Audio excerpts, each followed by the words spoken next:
We are live. All right, it's 5 o'clock, and I would like to call this special meeting of Kimberley City Council held on our Tanaho homelands to order. First off, we have our resolution under ministerial order indicating that we're doing this via WebEx. Could I have a mover, please? Councillor Kiddo, thank you. Councillor Goodwin seconds. All those in favor? I should say any opposed. That motion is carried. We have one late item this evening, as indicated in the updated agenda. With that late item, could I have a mover to adopt the agenda, please? Councillor McBain, thank you. And Councillor Roberts, thank you very much. Any opposed? Hearing none, that motion is carried. So I really appreciate everybody taking some time out of your Friday to come and deal with this. I know everybody's really busy. Thank you. There's only one item on the agenda tonight, and the item contains the grant application to the Tourism Dependent Communities Fund. I'll be recusing myself from the proceedings, as I am a director of the Kootenay Outdoor Recreation Society, and CORE is one of the proponents that has helped put this application together. I believe Councillor Dallum, where are you? Oh, there you are. So yes, I also need to recuse myself because I'm not sure that my resignation from Sustainable Kimberley Board has been legally ratified yet. All right, so with that, I will turn the meeting over to our Deputy Mayor, and this quarter it is Councillor Goodwin. All right. Awesome. Okay, so with that, I am out of here. Have a good meeting, guys, and we'll see you later. Everybody. Okay, weekend. Bye-bye. Okay, well, everyone, this is interesting. I've never chaired a WebEx meeting before. I'm only using my iPad and I don't have everyone's images all on the same screen at one time. So if you're wanting to talk and I'm not responding, make a funny noise or something, and I will recognize you, or Maurice, who has a bigger screen, may draw my attention to it. Before we get started, I want to thank John Hamilton from Tourism Kimberley for coming today. When I was informed by staff this morning that I might be chairing this part of the meeting, I asked Scott if we could find someone who could answer questions if people had questions about the proposal, since the proposal did not originate with our staff. And John has been able to come and be on the call to answer those questions. I'll just confirm, I assume everybody's had a chance to look at the agenda and proposal. Have people also seen the updated updated agenda with the letter from Wildsite? Or do we need to take some time for people to have a look at that? All good? No concerns? All right. All right. So we have only one item on the agenda, and that's to review the Tourism Dependent Communities Fund application and decide whether or not we're willing to sponsor that application. We could do this a couple of ways. We could, if everybody is familiar with the proposal and work through it, we could just open the floor for questions to John, or we could ask John to maybe walk us through it a little bit if people are more comfortable with that. What's your pleasure?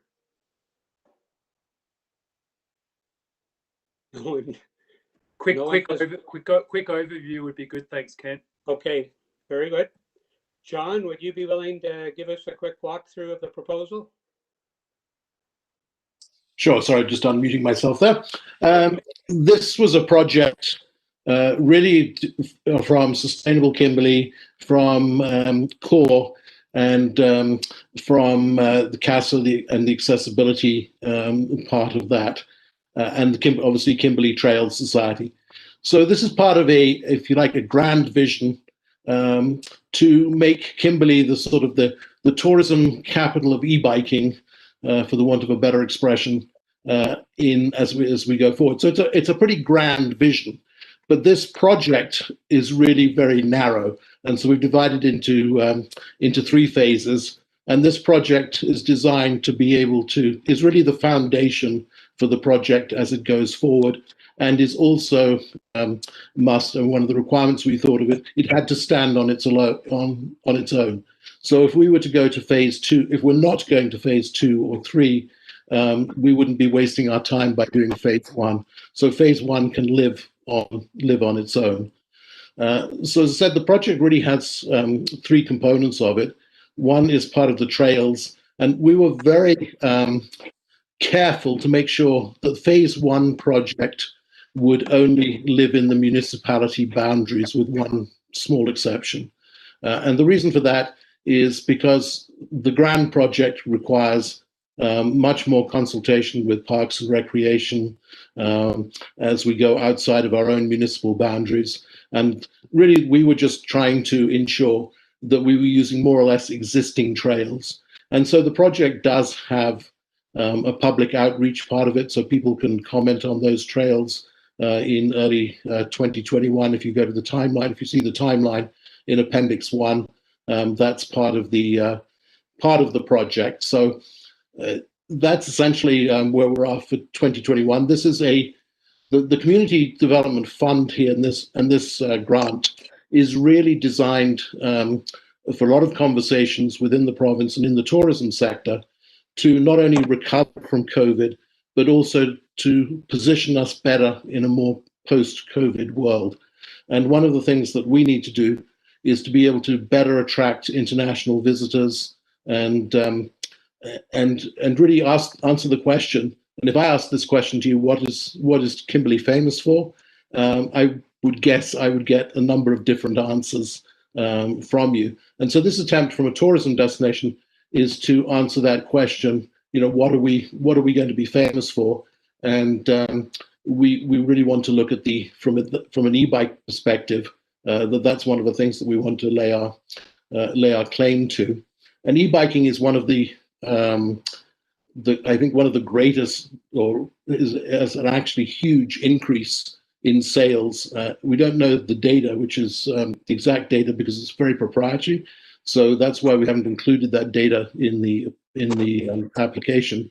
But from anecdotal data, talking to some of the bike companies like Specialized, they say that 50% of their bike sales are now the e-bike format. So the large companies are selling a lot of e-biking, and it's really taken off in Europe, but not to the same extent in North America. So as part of this project, we've been working with tour operators and e-bike communities in Europe to try and get an idea of what needs to be had, so we can develop our best practices as we move forward.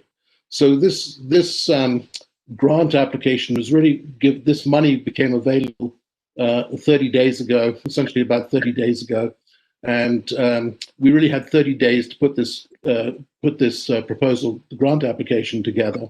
And it's not really a question of being able to delay this. It's a one-off grant, possibility of getting a grant, and so if you postpone it, you're going to lose it. So it's not really an option to postpone it. So I hope that gives you a sort of a brief overview of the context that's not in the application, but kind of gives you a sort of what we're trying to accomplish. So I'm happy to answer any questions on that. Okay, thank you, John. So any questions for John? I have a number, but I certainly don't want to go first. So does anyone else have questions for John about the proposal?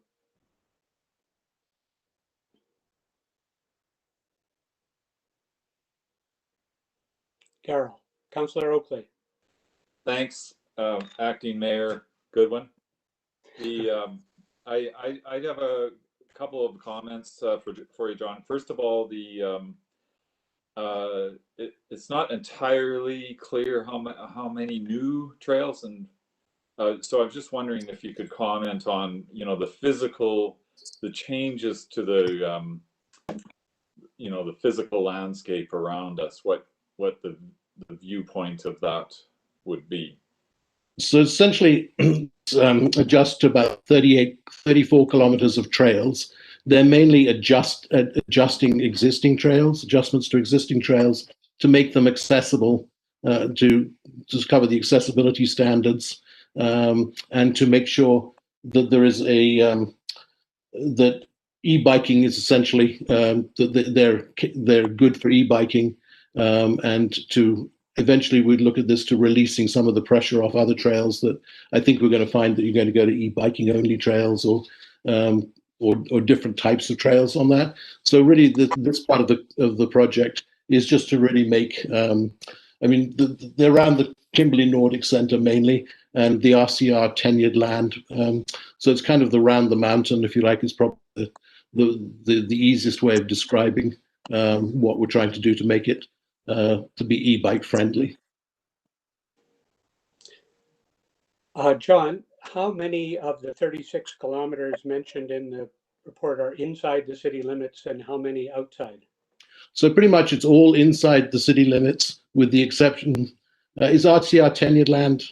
I'm not sure if that's considered city limit or. Well, a lot of the tenured lands are outside the city limits. So it'll be a part of the RCR tenured land. There's 2 trails within that, which is the Ski Hill Nordic Connector North and the Ski Hill Nordic Connector South. So those are the sort of the 2 trails that are on the RCR tenure land. Everything else is within the. I'm just looking at is everything within the city, within the municipal boundaries, with the exception of the trying to connect the rails to trails to the St. Eugene, and that's through the back roads to effectively allow Kimberley to connect with St. Eugene and to open up the possibility of more tourism products with the Tanaka Nation.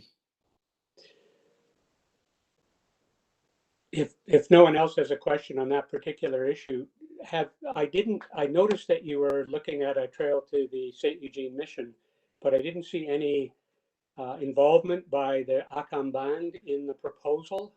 Has that happened yet? Have they been consulted? Do they want a connection? What can you tell us about that? The consultation at the moment has really just been with St. Eugene's, and you see there's a letter of support from St. Eugene for this project, but no other consultation has been done to my knowledge. But as I said, in the timeline, we have consultations possibilities. We will have consultations for all trails. Okay, thank you. Other questions? Councillor Roberts? I'm not sure that I have a question phase, because I feel as though there's been a lot of homework done on this and I'm feeling quite comfortable with it. The one piece that I am wanting to comment on is, having been in the chamber movement in British Columbia for a long time and looking at trying to bring tourism funds to Kimberley, and having the opportunity to do something with the teeny tiny little bit of money that we get once in a while, this feels like a windfall of proportions that we have heretofore never seen.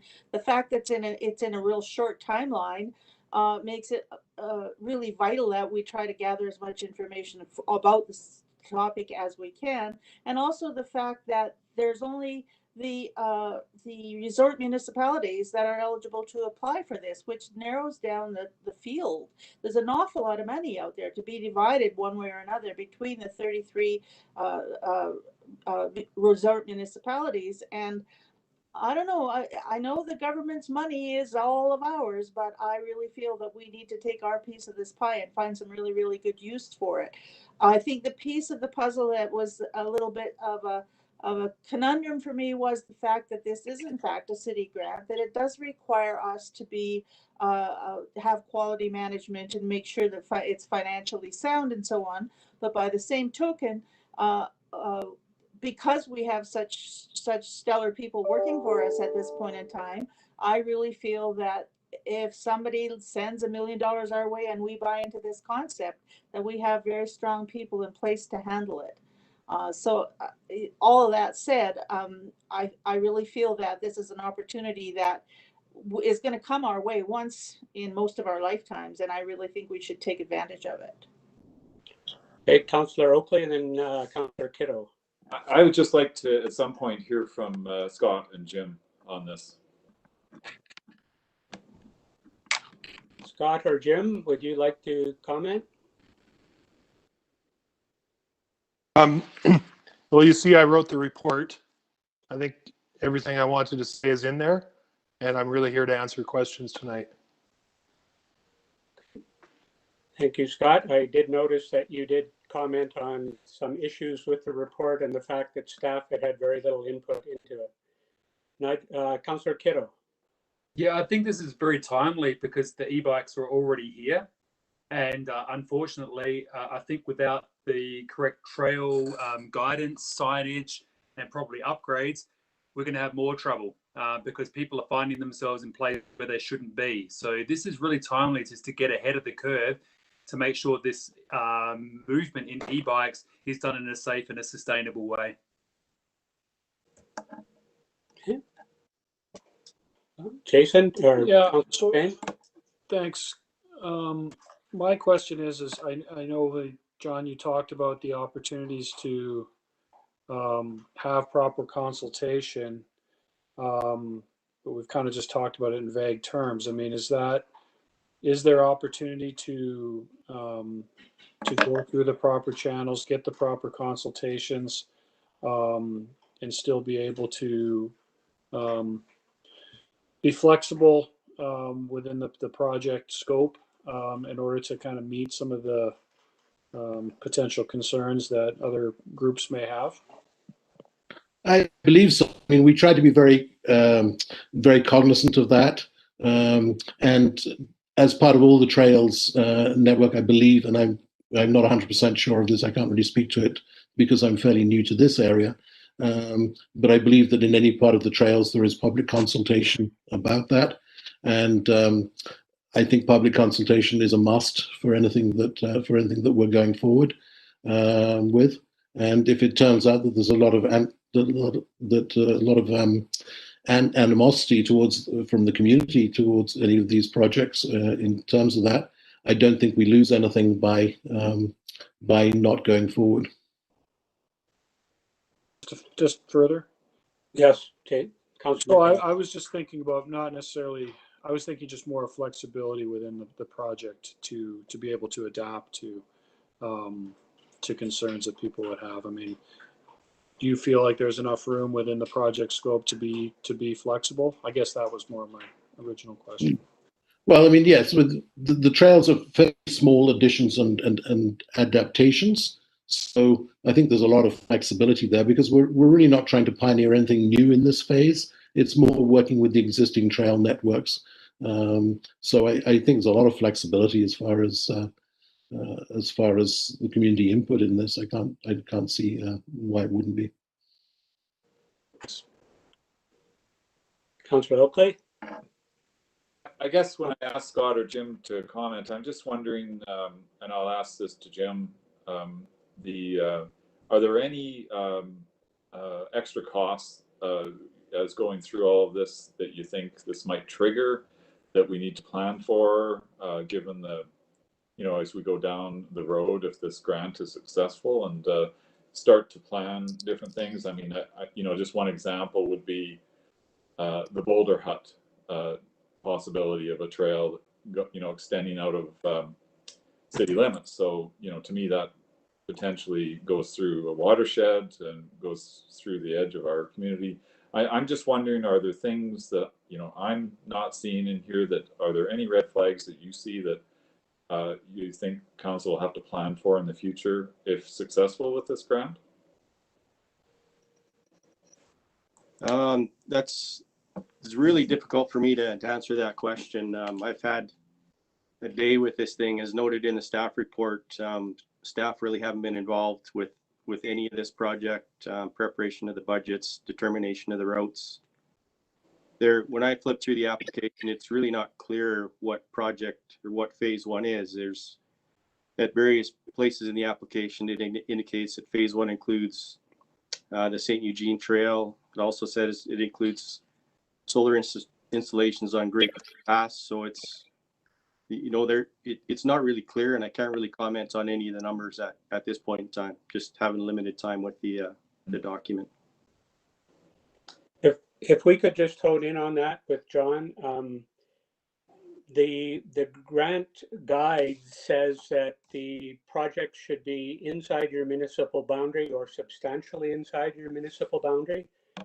When I look at the application, I see a significant amount of what we're proposing to do is outside the municipal boundary. The charging stations on the Grey Creek Pass, the accessible bathrooms are up on the Grey Creek Path.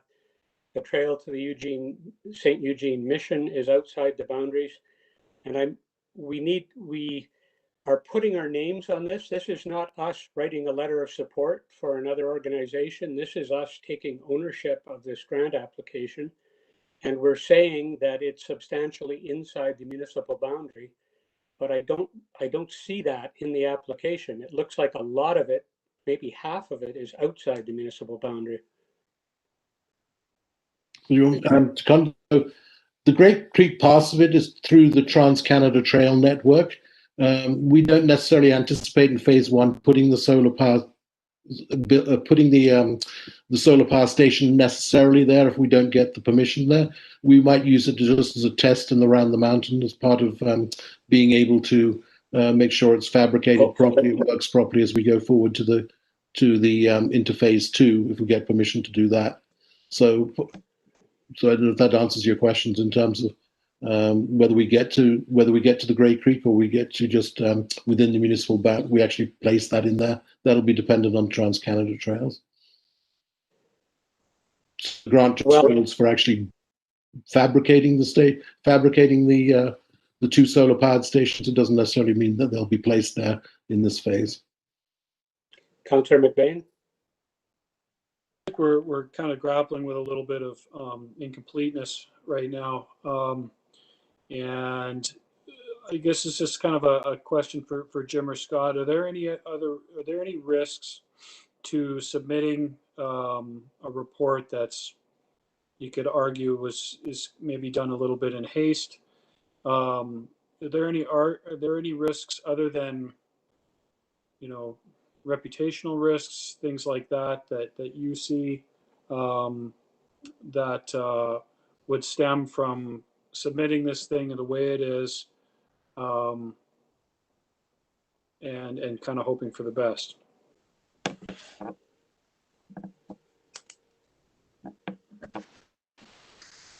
Would someone like Scott? Yeah.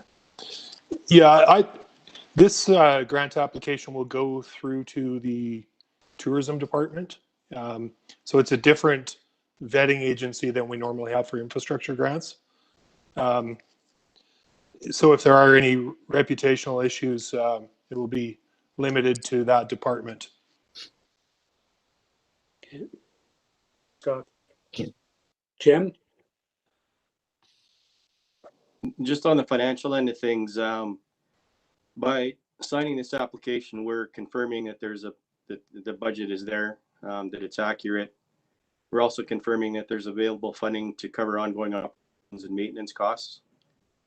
And it says in that background that if the costs exceed what's been provided by the budget, the city's responsible for that. So there are some financial risks that way, I suppose. Thank you, Jim. John, you want to say something? Can I just add, there is a 20% contingency fund built into the project, and ongoing maintenance costs are not supported by the grant. It's essentially there's three people responsible really for the financing. The first one is the Trails Society, KTS, who are responsible for all the building of the trails and the ongoing maintenance through that. So I don't really see that's going to be much of a financial risk from that point of view. There's the sustainable Kimberley part of the project, which is responsible for the manufacturing of certain parts. So you've got three different levels, and then you've got the CASA, who's responsible for building the trail bikes and the for the accessibility portion of it. So those are the three companies responsible for. So John, who will own the assets that are created by this funding? Well, essentially, I believe we had a little bit of discussion on that because of the three different people involved in that. But overall, we felt that the project would be managed by the KTS, and they would be responsible for the project. So the ownership of the charging stations and bathrooms will be part. Yeah, it'll be part. It becomes part. We're also buying $114,000 of equipment for the adaptive cycling hub at the conference center. Yeah. Do you know what that equipment is? Is that a cycle and a trailer? It's essentially, I mean, the most part of that finance is those, I guess, trike. Does that make sense to everybody? The sort of the three-wheeled bikes that are used for people with accessibility issues, and so that's the main part of that, so that we can attract people to the Paralympic Center for using the trails. As far as that's concerned, I'm not 100% sure if there's a trailer involved in that, but I whatever was put into the funding, and I think that's really what the main part of the funding is. Okay, thank you. Any further questions? Jim, and Jason. Just to be clear, despite the involvement of the various societies in managing portions of the project, this is the city's project. It's the city's application. The city is responsible for all aspects of this, including the financing. So, thank you, Jim. Scott. Oh no, Jason, and then Scott. Yeah, mine's just a comment. I really, I'm kind of torn. I really like this. I love the idea. I love the concept. I guess my only hesitation right now of kind of going full force with this thing is just the fact that it just doesn't feel like it lays everything out in a really clear and complete way, like from some of the discussions that we've had. I mean, I agree with what Councillor Roberts said. I mean, having an opportunity at this type of funding could potentially be a once in a lifetime opportunity. So, it's the one side of me says, yeah, we got to go for it. But the other side of me, detects some hesitation from our staff who were kind of thrown into this at the last minute. And, I can sense some reservations there. So, and I rely a lot on their expertise in this field as far as grant writing is concerned. So, yeah, I'll just kind of let everybody else speak. I just wanted to throw out what I was thinking. Okay, Sandra after Scott. First, I wanted to thank John and the volunteers. They put a lot of work into this application, and thank you, John, for volunteering to answer the questions tonight that staff can't answer. We do have hesitations, and most of those are related to ensuring that we follow the application guide. To answer Chair Goodwin's question, the city needs to maintain ownership of the assets for 5 years. That's on page 8 of the application guide. Pam's flagged that for us. So it would have been nice to have had a chance to go through the application guide and have it sorted out, and have the concerns we've raised regarding being eligible for this grant, had those been addressed earlier in the process. But it is important to support the volunteers in Kimberley. There's a number of people who were part of this grant application, and I don't want to crush their hopes and dreams for this coming through. But we want to make sure we have our best chance to get this grant funding. Sandra, and then John. Okay, well, thank you for that, Scott. So my question was around, okay, so the grant's been out there and being worked on for 30 days at least, because it just became available, and that's a pretty fast cutoff. I appreciate how difficult it is to create an application in depth in that 30-day period. But is there some reason the city did not begin that process, and that the volunteers are doing it? Is there some reason that I don't understand why we didn't do that? Okay, I'll let Scott respond, and then John. So when these grant programs were announced, there was 2 opportunities for the SERP grant, which the city ended up applying for, and then 1 for the tourism dependent communities. We had anticipated that these stakeholders would apply for the SERP grant, and they were unable to meet that deadline, which was near a month ago. So the city pivoted, and we basically submitted our tourism dependent grant for the SERP grant and left this opportunity open for the stakeholder volunteers. Thank you. Okay, John, you wanted to say something? I just wanted to, I mean, this is a discussion that Scott and I have had, that this whole project, being given 30 days notice to do these grants, it really revealed the need for us, because we were caught footed basically, I think, by having to have these, and that we really need the ability to have a tourism master plan for the city and Tourism Kimberley working together for one grand master plan. You've seen Fernie that's done it right now, and we need to get to that stage. And that, I think, that really exploited these applications. I would just say on the 2 applications, we were very cognizant of the fact that would we be competing against each other, and I think one of the reasons why we moved away from the CIRAP was that we didn't want to compete with the city's needs and the very big needs for public washrooms in this city, and I know from running the visitor centre where we have issues with public washrooms. So there was some part of that we didn't really want to compete. What was the best way of which application that we should submit? If I could just clarify something, John, it seems to me that the vision for this process has been around for a considerably longer than 30 days. In fact, you were looking at SERP grants, which was a month earlier than this. I know I met with Andrew Bond from Sustainable Kimberley on October 24th to talk about what the heck is Sustainable Kimberley. And in the process of talking about the Plattsville parking lot and other things, he mentioned this Purcell mountain biking e-bike initiative. And at that time, I told him, you need to talk to the conservation community. You can't put forward a proposal like this without involving government ministries, Wild Site, the people working on this. And I had an email from him saying they would do that.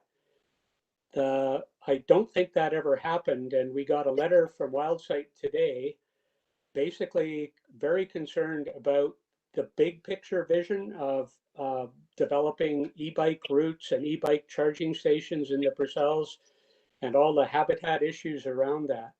And it just a little concerning to me that more action wasn't done by your coalition of groups earlier on, especially given the heads up that they got back in October.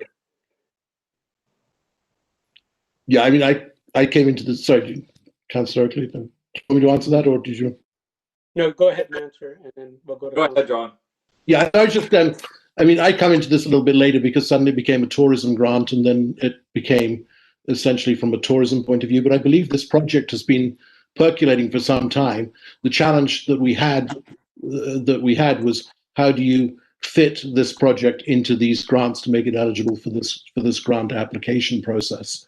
So although the sort of this big wide vision that the project has, that was obviously not something that we could do for this grant process in the time available that we would have to get this grant process, and that's why it was sort of narrowed down first towards CIRAP, and then later to the Tourism Development Communities Fund. Okay, thank you. Councillor Oakley. Yeah, I just wanted to add, I don't have any concerns around habitat change affecting animals. I think the initiative coming forth from Canfor and Flinroe in the coming weeks around the Canfor block within city limits is to quieten the land down. So they've recognized that Kimberley's changing, and the biologists saw this years ago, and that initiative has been in the works for 2 years, and now it's going to come to fruition, and council's going to have to make a decision on that piece of land. And so I think that there are people watching all of this as the community grows.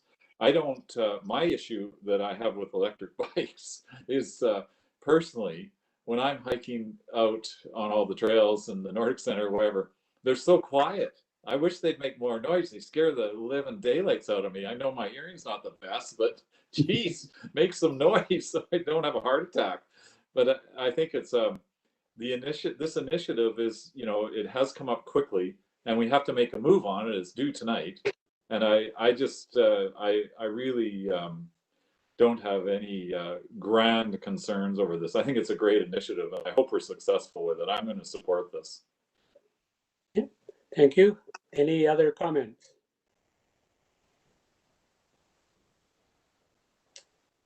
Okay.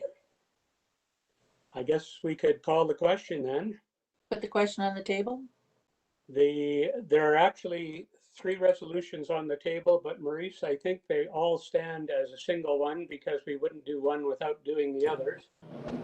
That's right, Acting Mayor Goodwin. Yeah. Let's see, I need to find them. My mouse just broke. Would you like me to read them? Yeah, you'd better, because my mouse is no longer working on my desktop. So basically, the resolution that was on the agenda was like council direct staff to submit the application for the Tourism Dependent Communities Fund for the Electrify the Mountains project as attached to the report from the Chief Administrative Officer dated November 27, 2020. And further, that council direct the Chief Administrative Officer to sign the application as senior official and project manager, and further, that council direct the Chief Financial Officer to sign the application as financial approver. Okay, Councillor Oakley will make the motion. Is there a seconder? Councillor Kiddo? Hey, any opposed besides me? Okay, the motion is carried. So Scott, Jim, I guess you need to get that application ready. Heading into City Hall right now. Okie dokie. All right. Is there anything else? If not, we have Move a vote. adjournment. Councillor, okay, motion to adjourn, and seconded by Nigel Kiddo. All in favor? We are adjourned. Thanks, Ken. Thanks, Okay, everybody. we'll see you in a couple of weeks. Yeah.